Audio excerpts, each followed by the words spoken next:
But good morning, everyone. Thank you so much for being here. It's an honor to be here at CPAC, moderating one of the most critical discussions of our time, the future of Bitcoin, digital assets, and financial freedom. We are witnessing a once-in-a-generation transformation in how people store and transfer wealth and value. And today, I have the privilege of introducing a man who didn't just predict the future of money, he's helping build it. In 2020, as governments printed trillions of dollars, where it weakened our US dollar, one CEO made history.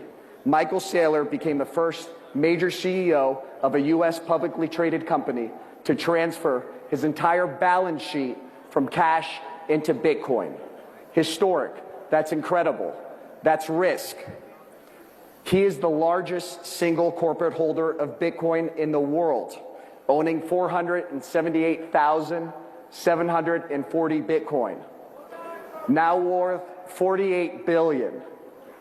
Michael just didn't talk about Bitcoin. He bet on it. He built on it. And he led the way for corporations, investors, and people like me and you to invest and remain sovereign. He remains one of the most influential voices in financial and technological history, proving that Bitcoin isn't just an investment, it's a revolution that America has to dominate. Please join me in welcoming one of the most fearless and financial minds in our future, a champion of digital freedom and a trailblazer, Michael Saylor. Well, thanks for the intro. I'm really excited to be able to address this group today because I think that Bitcoin represents the most powerful technology force for conservatism in the world.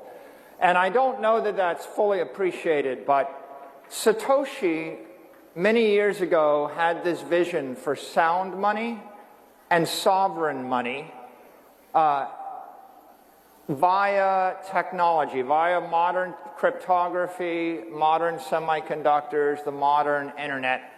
And that idea of giving economic power to the individual in the face of the overwhelming power of the collective, when you feel like the government's against you, the banking system against you, the currency is against you, big tech is against you, when you're the little guy, when you're struggling for freedom and struggling in the face of overwhelming power, you need some advantage. And Satoshi created this network that's based on two principles. One principle is integrity, and the other principle is sovereignty.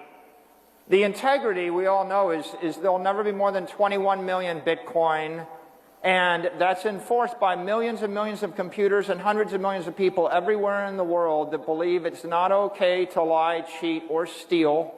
It's not okay to distort the truth. There is a truth. There is a universal common ledger that no one can tamper with, no one can corrupt.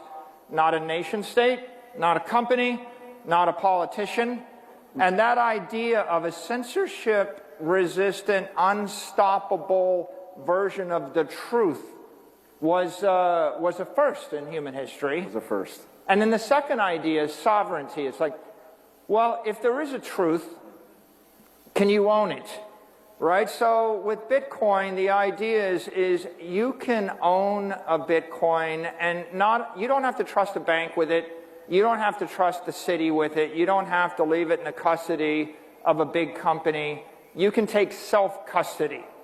So we oftentimes say, what do you own? The only thing you own are your memories. Everything else in this world that you own at the pleasure of someone more powerful than you, and they can take it away from you via force. What they can't take away from you is your experience and what's in your head.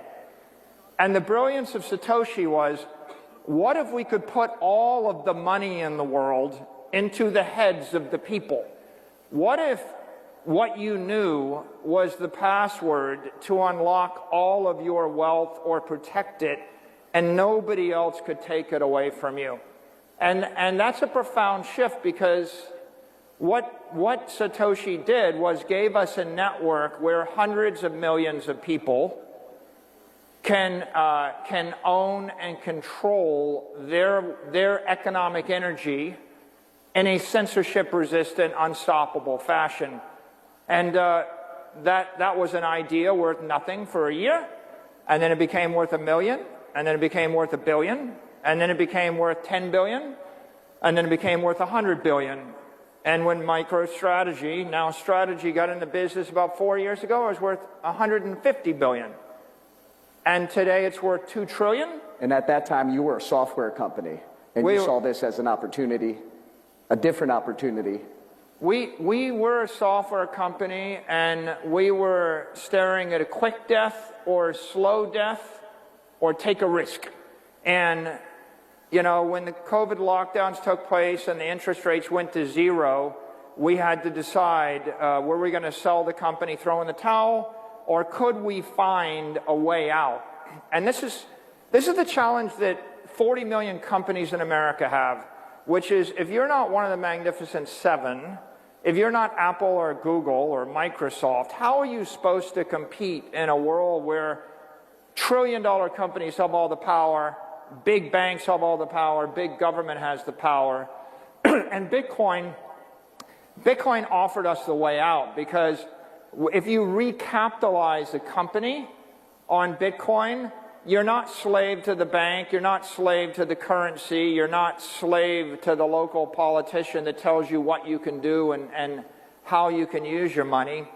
Instead of having the central bank take interest rates to zero and keep them there forever, right, Bitcoin gave us a 60% return every year, because the Bitcoin interest rate is set by a global decentralized system of capital flows. So my company was able to save itself when we switched from Bitcoin, from the U.S. Treasury or the bond to Bitcoin. Our market cap increased from $1 billion to $100 billion. And our enterprise value increased from $600 million to $105 billion. And we went from a $500 million company growing 0% a year, competing against a monopoly, Microsoft, where it's hopeless, to a $50 billion company growing 60% a year that's part of the digital economy. So I feel blessed, and we are very fortunate, but that really motivated me with a mission. And what I realized is Satoshi gave us a way out of our conundrum. Satoshi gave us a strategy that makes a small company big and powerful, that makes the individual more powerful than the state, that turns the power balance between the collective and the individual on its head. And the secret to that is this powerful worldwide network that puts the individual first, that's uncorruptible, that anybody can join, that gives you unfettered, uncensored property rights. Well, to that point, I had spent the last couple of days preparing for this and had a list of questions for Michael. And about 10 minutes before we sat down on the stage, and he goes, let's talk about why Bitcoin is conservative. Let's talk about why this is your coin and this is your industry. So, Michael, how is Bitcoin conservative? Why should it be important to this audience, the largest conservative conference in the world? Bitcoin literally represents the conservation of energy in cyberspace. Satoshi implemented a protocol which is inherently conservative. If I send Bitcoin to you, I lose it, you have it. I can't create more. I can't lie about it. The thing that's beautiful about nature is conservation of energy. Conservative is based on natural law. It's based on the idea that if you just make something up which isn't true, you'll be punished. And the Bitcoin network represents that innate integrity and truth. So, you know, if you think about the world today, there's just an inherent force. There's a struggle between capitalism and socialism, between people that believe in freedom and free markets and those that believe in central planning and collectivism. And if I'm a socialist, I want to take away your guns and your money. And Bitcoin is money that they can't take away. Like, what freedom do you have if you have all of your money in a bank that can freeze it? What freedom do you have if you have your money embedded in a currency where someone can print 4x more of it without your approval and debase it to zero? What freedom do you have if you own real estate in a city where the mayor can put rent control on it or expropriate it, or the governor can tax it away from your family? What freedom do you have if all your wealth is in a business where the government can tell you you can't operate, shut down your pipeline, tax your employees, tax your income, regulate your product? And the answer is, you only have conditional freedom until the government changes and they just take away that freedom. And then when they take away your wealth, when they take away your economic power, they're going to starve you to death, and then you've got nothing. So Bitcoin represents putting your economic wealth in cyberspace. It's beyond the reach of the mayor, beyond the reach of the governor, beyond the reach of any nation state, beyond the reach of any other company that would do you harm. It is the first time in the history of the human race that you can bind economic energy tightly to an individual, to a family, to your company, and you don't have to ask permission to have economic wealth, to have money. And you don't have to live in fear that someone gets up on a morning and just takes it all away from you to power you down. And so if I am conservative, I want a family, I want a company, I want freedom. Well, how are you going to pay for it? And if you live in a country like Venezuela and the currency goes to zero, you're going to be begging for food next week. Wouldn't it be great if I could take the wealth of my family and put it into a network that no one can loot, no one can corrupt, and at the end of the day, I don't want to gamble my future. I don't want to take my life savings and gamble in the stock market. I don't want to take my life savings and gamble that the mayor of the city won't just take my property away from me. I actually just want to own the wealth. I want to own my money. And Bitcoin is a way for you to convert your capital into digital capital that will last 1,000 years. Your country will be, your company, your country, or your family will be wealthy for generations to follow. You don't have to live in fear. And when you don't have to live in fear, when you have economic independence, you can actually stretch your time horizon out, and you can build an institution, you can build your family, you can build a life for yourself. Michael, you talked about several things there. One is wealth, sovereignty, agency, the ability to come in and for someone, a mayor, a city councilman, to take what you have. We've seen that happen from New York to California. A lot of us have been subject to this. And then you also talk about leadership. We have President Trump. We have the greatest leader our nation has ever had. He's compared to George Washington. People love him. We love him. He sees Bitcoin, he sees the digital asset industry as an exceptional opportunity. How can America ensure its dominance moving forward? You know, this nation became great because of the Louisiana Purchase. We bought 1/3 of the country from Napoleon for a few $1 million. Then we purchased Texas and California from the Mexicans for a few million more. Then we purchased Alaska from the Russians for a few million more. We didn't even know there'd be $1 trillion of mineral rights underneath Alaska when we purchased it. They called it Seward's Folly. But what I'm describing is manifest destiny. If you want to create a great nation, you have to build it on valuable property. You have to know, where is all the money headed? Where is the future? When we bought California, we didn't know there'd be a Hollywood. We didn't know there'd be a Silicon Valley. No one really considered. In 1867, we didn't have a petroleum industry.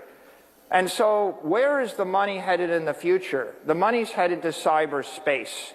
Bitcoin is property in cyberspace. The manifest destiny of this country is to own cyberspace. And I think that President Trump understands the value of owning scarce, desirable property. If we go to cyberspace and we buy Bitcoin and the nation embraces Bitcoin, then all of the capital in the world, all of the Chinese money, all the Russian money, all the European money, all of the money from the 20th century, the money invested in a Siberian warehouse, the money invested in fill in the blank, anything you could possibly own in Africa, all of that capital is flowing into cyberspace. It's going from physical to digital. It's flowing from the 20th century to the 21st century. The 21st century is going to be a billion AIs thinking a million times a second. And what are they going to be using to move their money around? They're going to use digital money because they can't get a bank account. They can't get a credit card. I have to approve my wire transfers from my bank once a week. It takes about 20 minutes, and they ask me on the phone whether the money should move. It's a good problem. With 478,740 Bitcoin, Michael. The computers... We don't feel too bad is what I'm trying to say. Yeah, I get it. But my point we've been doing it that way for 50 years. And if you look at the way the digital economy is going to run in the 21st century, it's going to be a billion computers thinking a million times a second, moving assets at the speed of light. Bitcoin represents digital capital. That network is $2 trillion today. It's going to be $20 trillion in 4 to 8 years. It's going to be $200 trillion in 20 years. Then it's going to grow faster than every other asset in the world.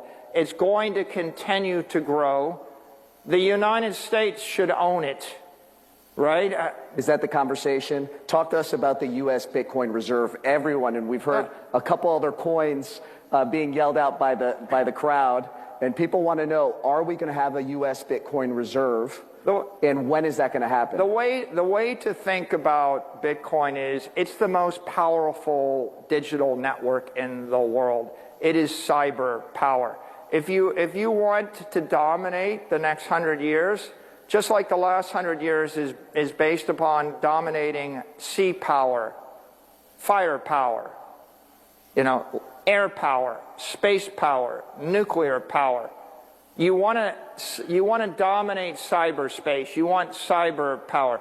It's the unstoppable network that no one can corrupt, and the use of the unstoppable network, among other things, is hundreds of trillions of dollars of capital moving from point A to point B. But the other use of the network is I can send a message which is unstoppable, and I can store information that is unstoppable, and I can prove beyond a shadow of a doubt the authenticity of an instruction or a document. No country, no company, no individual, not a trillion computers can corrupt that message. So if you want to own the future, you want to own cyberspace. How do you own cyberspace? You own Bitcoin, and then you run the Bitcoin network. You mine Bitcoin, you own Bitcoin. President Trump understands property. He understands the value of Greenland. He understands the value of Alaska. He understands the value of oil rights. He understands drill, baby, drill would be impossible if we didn't own the land, right? He understands American dominance. And land is physical property. When I run electricity through semiconductors and I create a wall of encrypted energy, I create digital property. Bitcoin is digital property. You should own it. Your company should own it. Our nation should own it. It is the future. In your perspective, how soon do you think we're going to be buying Bitcoin and have within our U.S. reserve at a timeline? Do you think it's going to be 12 months, 24 months? I think there's an appreciation of the power of Bitcoin throughout the cabinet, throughout the House, throughout the Senate.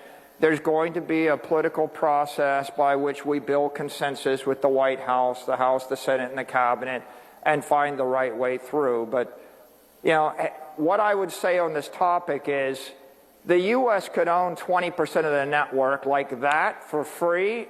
The dollar would strengthen, the nation would be enriched. And the real promise is if you own 4 to 6 million Bitcoin, you're going to pay off the entire national debt. You're going to neutralize it. We can generate a $50 trillion to $80 trillion benefit to the United States people, to the citizens, to the taxpayers, and we can do it simply by seeing the future. It cost $6 million to buy Alaska. The payoff was $1 trillion. Just like right now, you can literally buy it for a song and dance. That's the opportunity. The risk is that you wouldn't want the Saudis to buy it first, or the Russians, or the Chinese, or the Europeans. And there's only room for one nation state to buy up 20% of the network. And obviously, I think it should be the United States. I think it will be the United States. It's a way for us to enrich ourselves and emerge as a creditor nation in a matter of a decade. It's also a way for us to ensure that we're the economic leaders in cyberspace and the digital economy for the next 100 years. And if we do that, every one of our allies will follow us, and then all of our enemies will end up having to buy into the network once it passes 10 or 20 million a coin, and they will enrich us. And we saw that just yesterday. President Trump was in Miami, and he was talking about Bitcoin. The Bitcoin reserve is a touchy subject. A lot of people want to know what other coins within the digital asset industry are going to be involved. The U.S. does not just hold just gold and oil within our reserve. It holds up to 27 other trace minerals, and so we're completely diversified. Do you see room for another digital asset to be included in the Bitcoin reserve or the U.S. financial reserve system? I think the key thing to keep in mind right now is that Bitcoin is a commodity. It is an asset without an issuer. There is no company, no individual, no country, no entity that can corrupt it. It has reached escape velocity. It has gotten to the point where it is basically a freedom virus, a truth virus, a monetary virus. It has been embraced by $1 trillion of smart money. That is, $1 trillion of real money has been invested in the network. It is 99% of the digital power on Earth. It's fairly unstoppable. And so if you're going to capitalize a company or a country, you want to capitalize it on property or a commodity or a network which is beyond the point where anybody could change the nature of it. And so that makes Bitcoin the most certain thing in the digital universe. And when you talk about certainty and when you talk about truth, over the last 4 years, we've experienced as a culture travesty. We haven't been able to speak. We've been censored. How does Bitcoin, what is Bitcoin to you? What do you see that others don't? And how can conservatives capitalize on the opportunity to take advantage and make sure that America is dominating our future, that we have the economic freedoms, that our children and our families in America will stay at the front runner of this industry? What I would say to everybody in this room is if you want freedom, if you want liberty, if you want to live your finest life, you're going to need economic power. You need physical power, you need political power, but you need economic power. Bitcoin represents economic armor. When you put on the suit of armor, then no mayor, no government, no collectivist, no socialist can debank you. They can't take your money away. They can't impoverish you. Just like a gun is a deterrent, Bitcoin is a deterrent, because if you have wealth in Bitcoin, you have the option to move it to any jurisdiction, and you can keep it, and no one can take it away from you via force of violence, no matter where you are on Earth. And so Satoshi gave us an opportunity. I hope I intrigue all of you with the opportunity, and you go do the research and determine for yourself how you benefit from it. But I just leave you with the thought that Bitcoin is economic armor. You have, Michael. Thank you. God willing, we have as much Bitcoin as Michael one day. This is a defining moment for digital assets. It's a defining moment for our country. We thank all of you. Michael, thank you so much for joining us. CPAC is going to be at the front of the digital asset industry. We see Bitcoin and the entire industry as a significant resource for our country and our people. Thank you, everyone. God bless America. Thank you.